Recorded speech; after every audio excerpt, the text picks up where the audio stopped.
Hey, it's been about a week and a half since we had the presidential election, and we're still trying to figure it out. I've done political reporting for a while, and the guy with me, Randy Ludlow, has done a lot of political reporting, and we're still at a loss to explain what happened. So we're going to try to explain a little bit in 15 minutes. Welcome to View from the Pew. I'm Chris Pew. Have longtime dispatch political reporter Randy Ludlow with us. Randy, how's it going today? Good afternoon, Chris. How are you? Yeah, pretty good. Still trying to figure out Tuesday. What's your kind of take? I mean, I know Ohio's more of a red area, but it seemed like the U.S. turned red, at least for last Tuesday night. Why do you think it all worked out like that? Well, the Democrats have lost a good chunk of the working class, and it crosses racial and ethnic lines as well. Obviously, it's a much worse showing than anyone expected. The Republicans also picked up, in addition to the White House, they gained control of the House and Senate. So it's all Republican show now. It just Democrats let it get away from them, and again, the pollsters just showed that you got to shade these things Trump's way, as we've seen now in two out of the three elections. Because I think there's Yeah. a number of people they contact who are reluctant to identify themselves as Trumpers, but. He's marching on now with these head-shaking appointments, potential appointments of Matt Gaetz and Bobby Kennedy Jr., which are, wow, these are just designed. I can't think of a reason for such controversial nominees aside from the fact he intends this to be a litmus test for the Senate, see who's loyal and who's not.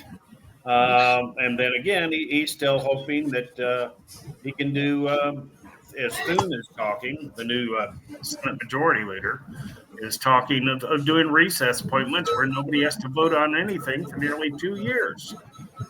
So it's we live in interesting times. Yeah, to say the least. My goodness. Um,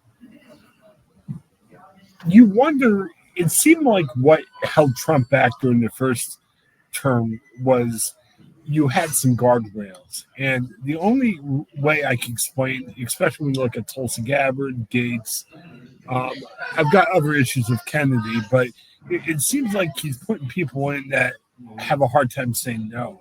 Is that maybe a reasoning for some of these appointments? Well, if you look at who's he's appointed so far, including he's wiped the Dakotas out of their governorships with Doug Mm, Burgum and Christy Noem, two appointments as well. It's all people who've shown their fealty to Donald Trump, and he's talking of guardrails here. Where are any? It's an all yeah, Republican Congress.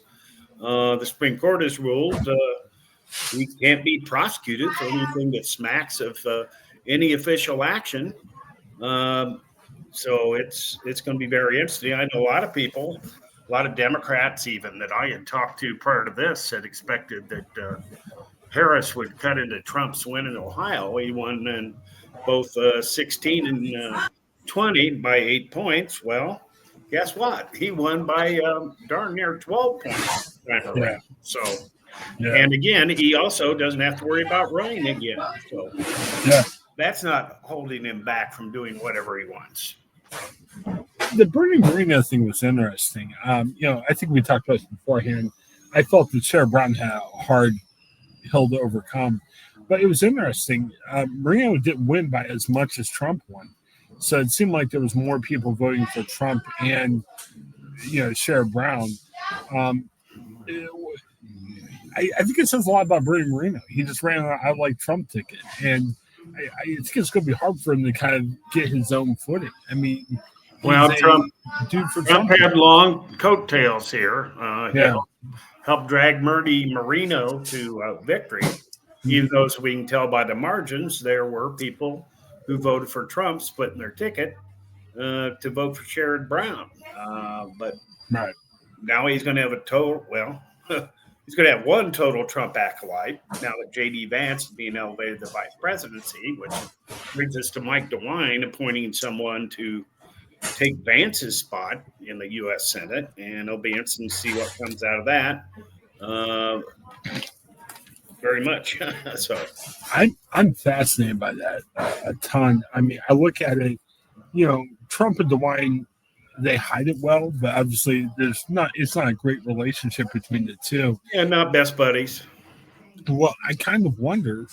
I don't think DeWine feels the mandate to peg a Trump guy, and I don't think he's going to pick a Trump guy.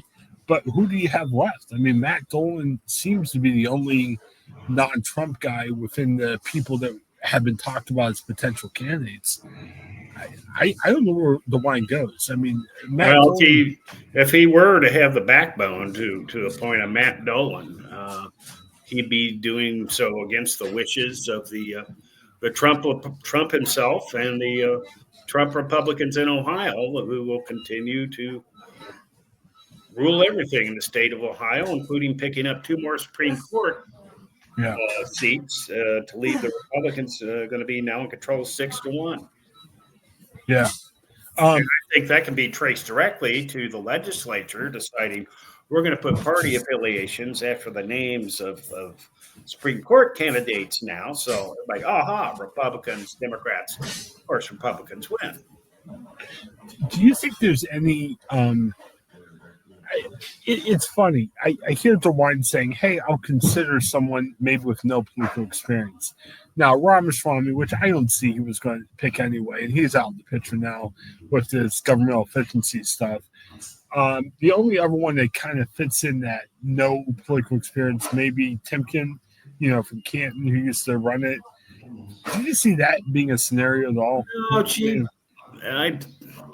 she was a total Trumper, and so she had her differences with Mike DeWine and going back to Borges, obviously, who met an end that's now in prison along with Larry Householder. But no, he could be a candidate. I mean, you got to see people are already jockeying here to look at 2028 and who are potential candidates then.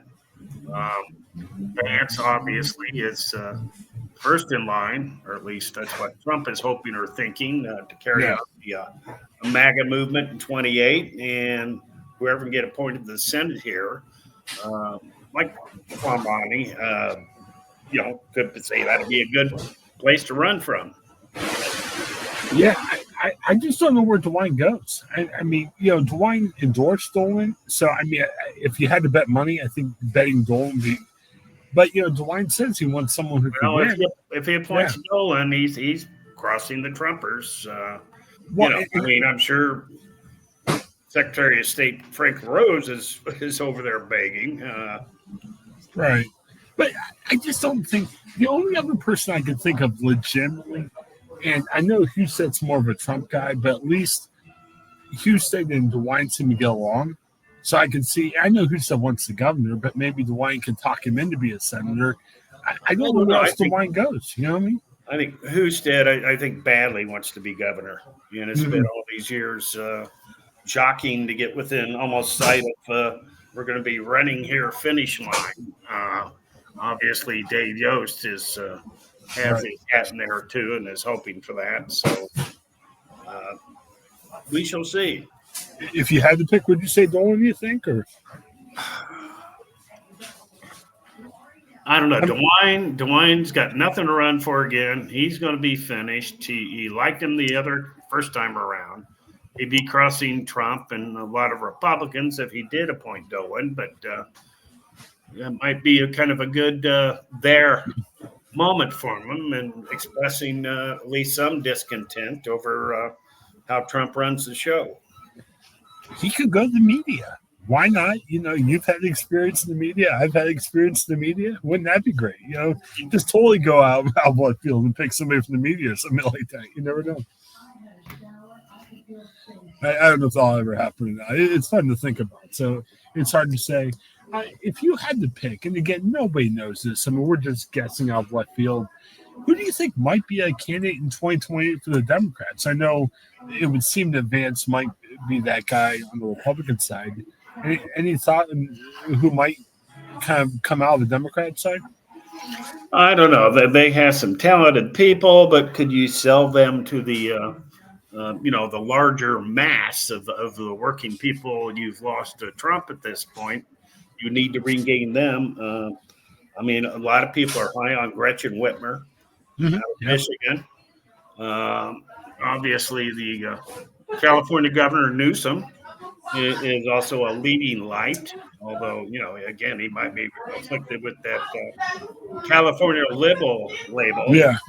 Kamala. So who knows? I saw Tim Ryan. People were talking to him. I'm assuming maybe that's a Senate run in 2028. Maybe I don't know where the thought would be, but you hear some people talking with him. And I don't know anything upcoming. You think with Sheriff Brown? You think he kind of walks away after this? At Sharon's age, which is close to mine, I think he's ready to just go spend time with Connie and the grandkids. He's done his service. Ohio thanks him. But no, I don't. I'm waiting around to run for Senate again. Who knows? Anything's possible. They got the Democrat bench here in Ohio is damn narrow. I mean, you got the mayors in the big cities, but that's about it. I was surprised by issue 1 too. I know, politics play a lot into it, but the abortion measure got passed in the red state. That went down, and I hear a lot of people were questioning the language. There was a lot going into that. Did that surprise you at all? Well, the rule of thumb is if you don't know what's going on with the issue, people will vote no. Yeah. And the ballot board and that abomination, they worked. And so far as the wording they approved, I mean, yeah, I knew they had jacked around with the wording to make it as complicated and confusing as possible and misleading. But when I walked into the poll and saw the total wording, the wall of the polling place, my gosh, it was like a 3 foot by 4 foot poster. That's how big it was. Yeah, I mean, I think just to make it easier for the voters, just make it easy. Just hey, yes, this is what happens. No, this is what happens. The more I can muck it up, the more people are going to vote no. So yeah, because we just assume being journalists that everyone reads all the stuff we have. There's a lot of people who are confused. They just didn't know what to say or do, and it's just unfortunate to be honest. So. Right. All right. You still working on projects for Ohio Capitol Journal? Oh, have something I'm working on. Excellent. Well, we're looking forward to that. It's always fun talking to people from the Capitol Journal. Love to see the work that they do too. So, all right. Well, anything else in the pipeline or any other thoughts coming? Is there another political thing that kind of is catching your attention right now? Like, is there a next? I mean, I think the DeWine decision obviously is the next thing to consider. Well, at least we get to bypass the insurrection this time around, right? Yes, you would hope so. Maybe we'll have an insurrection for the, or maybe Republicans have an insurrection for the fun of it. You know what I mean? Like, an insurrection to celebrate, their good fortune or something. So, yeah, it'll be interesting. I don't want to be partisan here, but saying Vice President-elect J.D. Vance sounds very strange right now. I know Democrats have some soul searching to do both nationally and Ohio. I mean, they just lost. They only had 4 statewide office holders, and they just lost 3 of them. Yeah. Jennifer Brunner of the Supreme Court is the only statewide Democrat left, or will be. And I'm sure she's probably looking over her shoulder, too, of everything that's happened over the past couple of years in Ohio. So, well, it's like you said, it's a scary time, and I'm nervous to look at my news alerts with the cabinet announcements. But we'll make it through it. And I think the big thing, journalism is more important than ever. So support your local journalists, be it the Dispatch, Capitol Journal, whatever, because it's important. No matter what you think politically, there needs to be a check on the government. That's what democracy is. Well, that, and it's time to rally around the truth tellers. Yeah, definitely. All right. Well, Randy, as always, thanks for your time. Hang on for a second afterwards. For Randy, this is Chris. Thanks for checking View from the PR. Have a great day. Thanks.